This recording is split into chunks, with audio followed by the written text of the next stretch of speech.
particular issue with being labelled a squatter. As a citizen, I'm a national, I'm a native. Me no run away for nowhere come here. A Jamaica me born and grow. Me are no squatters, me can't be squatters in a Jamaica.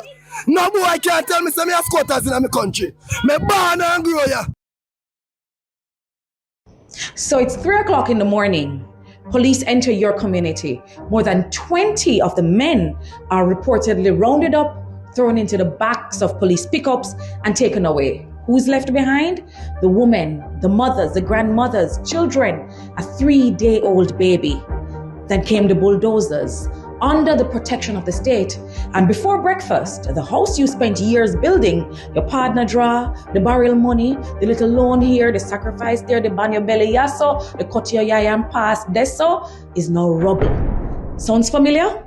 For Western Jamaica, this might be jarring given the trauma we are still experiencing from Hurricane Melissa, except Melissa was a natural disaster. This one was man-made and organized with the backing of the state. Bailiff, bulldozers, demolition crew, police, the state. Everyone knew enough to prepare for the demolition. Somehow nobody knew enough to prepare for the people. And if you still believe PNP and JLP are the same thing, Cooper's pen is a good little case study for us to examine that. Same problem, two governments, very different instincts. Welcome to the breakdown. Let's follow the timeline. The new Falmouth Resorts gets a court order to recover possession from 99 occupants. Who was government at the time? JLP under Bruce Golden. The problem remained. Then Andrew Holness later became Prime Minister in 2011. So before the PNP came back to power, Bruce Golden and Andrew Holness had the problem. Then Portia Simpson Miller and the PNP came into office early 2012. Same land, same owner, same court order, same vulnerable community. What did we do? We intervened. We were in power for about 4 years, and in that time, the Ministry of Housing got involved, the HAJ got involved, government tried to pause enforcement. Government actually lodged what is called a caveat. Now that's a big legal term for a simple meaning. Government put a legal warning against the title, essentially saying, hold on there. This is an issue that we are actively pursuing to resolve, so you can't touch the people until we get this resolved through the courts.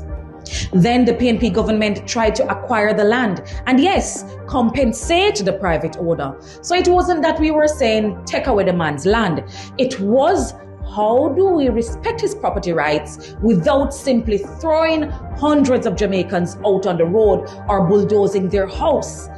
The legal strategy we tried failed. We lost it in the Supreme Court, but what did the PNP do? We appealed it all the way to the Court of Appeal. The appeal was argued in October 2015 while the PNP was still in government. We made our arguments. We lost power in February 2016, and the final judgment came on April 29, 2016, less than 2 months after we left office. We lost the appeal, but we did not abandon the people. The court record itself shows that the intervention was aimed at preventing their dispossession and the serious social and economic upheaval government feared would follow. So said, so done. Now you see what is happening. Let's pick up back the timeline. April 2016, judgment comes down, PNP is out of office, Andrew Holness is back as Prime Minister. 10 years later, 2026, Andrew Holness is still Prime Minister, and housing is one of the portfolio areas overseen from the office of the Prime Minister. So what happened for 10 years? The court blocked one route that we tried. It did not ban negotiation. It didn't prevent the government from finding alternative land. It didn't ban purchase arrangements. It didn't ban service to lots. It didn't ban humane relocation. The court settled the legal issue. Government still had a people problem. 10 years later, 3 o'clock in the morning, police, bulldozers, 20 houses gone in the blink of an eye. Tell me again, how are we the same thing? No, I hear them saying government never ordered the demolition. Why blame Andrew for everything? What you expect the Prime Minister to do? Maybe the Prime Minister did not personally order a bulldozer. That is not the point. There are consequences to winning an election. When you win, you get the power of the state. You appoint ministers. You determine policy. You oversee agencies and you prioritize what is important for you. With power comes responsibility to govern and a responsibility for the welfare of the people.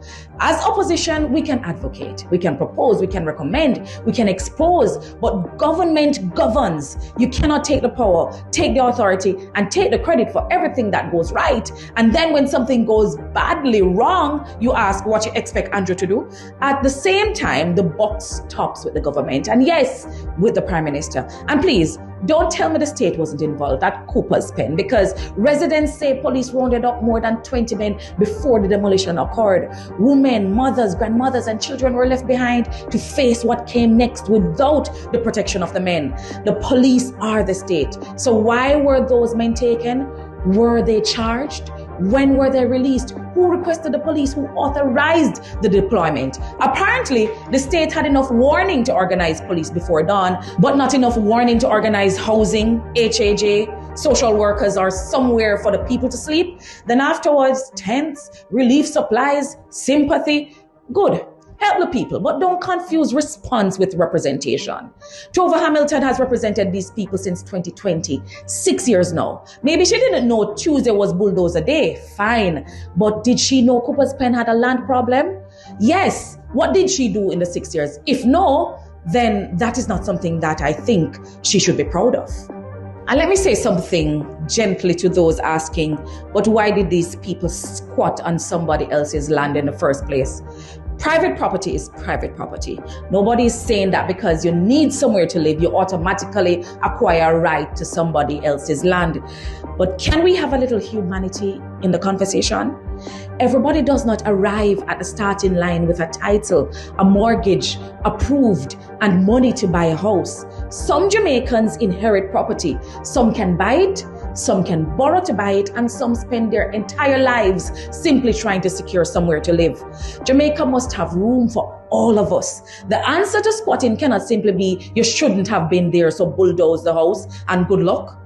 Government has to ask, can we regularize? Can they purchase? Can we find alternative land? Can we create service to lots? They genuinely have to move.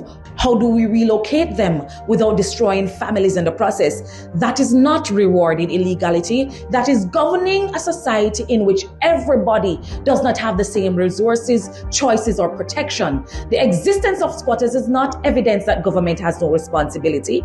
In many cases, it is evidence that government has work to do. And this is where policy matters. People love to say, I don't vote party, I vote issues, I vote policy. Wonderful. Then let us talk policy. Cooper's Pen is not the only land in question. Look at what the government is doing where Clifton, Louidas Vale, Albion, Mount Oliver, Parity, Cooper's Pen concerned.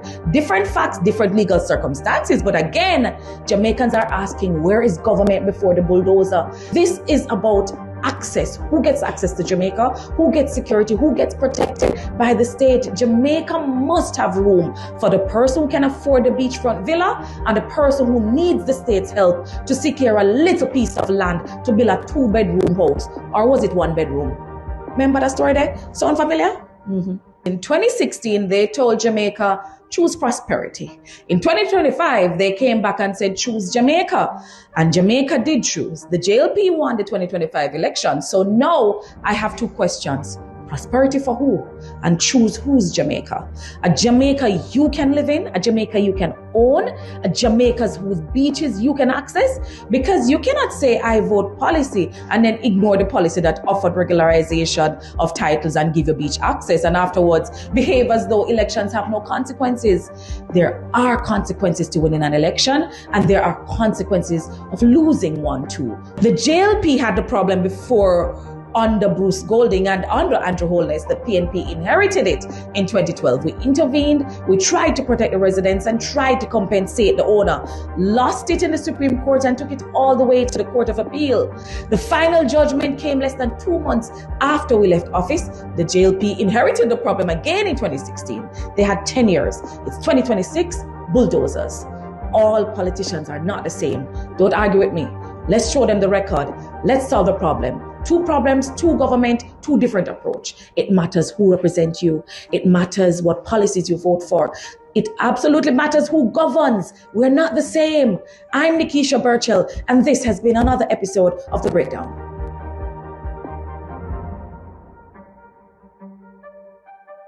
Look there.